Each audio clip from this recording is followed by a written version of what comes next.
What's going on, guys? Mike here from iMike Tech, and today I wanted to do a quick comparison video on the iPhone 10 and Galaxy S9.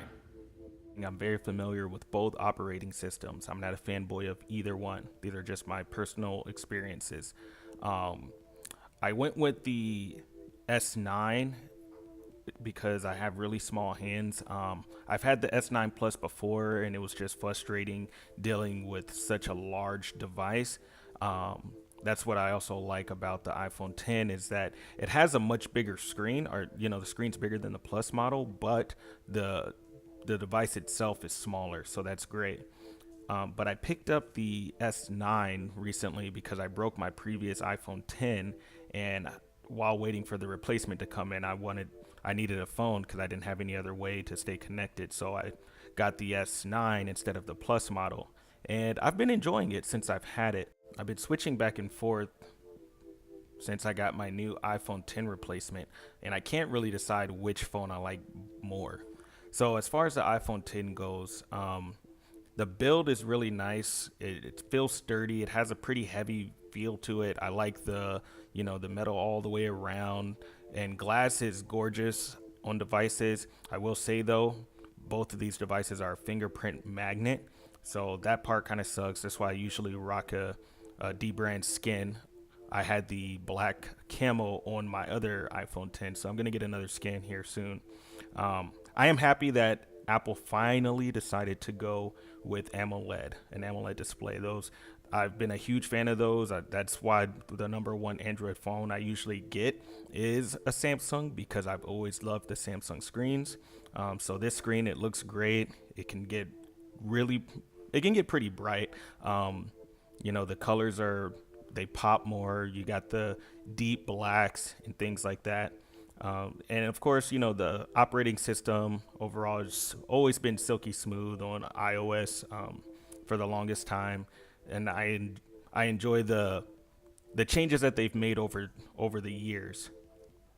Now with Samsung, like I stated before, it's the number one Android phone that I always go to. I like that they changed the placement of the fingerprint scanner this time on this device, although it is still pretty close to the camera, so that part kind of sucks.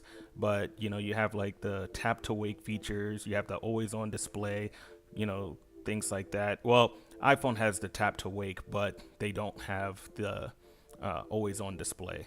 So I kind of like that, so you can just glance over when you want to like check the time really quick or whatever. This display, in my opinion, Samsung still just has the best looking displays, and that's my own personal. I'm sure there's probably other phones that are spec'd much higher, or well, not much higher, but they're probably spec'd higher than the Samsung. But for me, I really dig the Samsung displays. I love the punchy colors, and even the blacks just seem even darker than the iPhone, even though they're both AMOLED displays. So those pixels are shut off, but still. And then of course this phone, it has the headphone jack, USB-C. One of the annoyances though is that flipping Bixby button. I can't stand this whole Samsung trying to do Bixby. Don't get me wrong, I guess Bixby can be useful, but I mean, you have Google Assistant, or that seems to be sufficient enough. So why Samsung wanted to make their own, I don't know, but they definitely have a huge contender.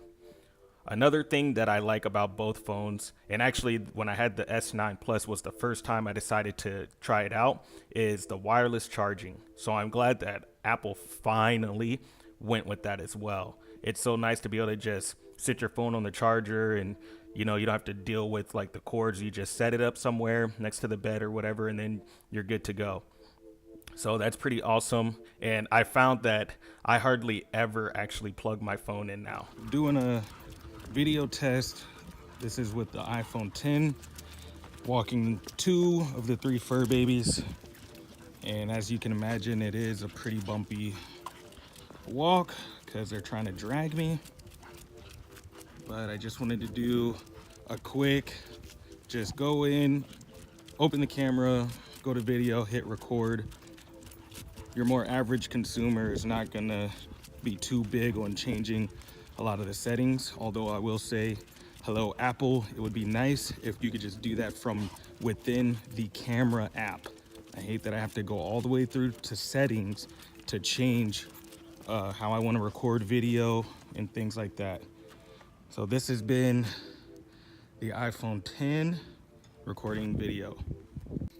All right, same deal. Now recording video with the S9. Same thing, just went in, opened the camera app and hit record.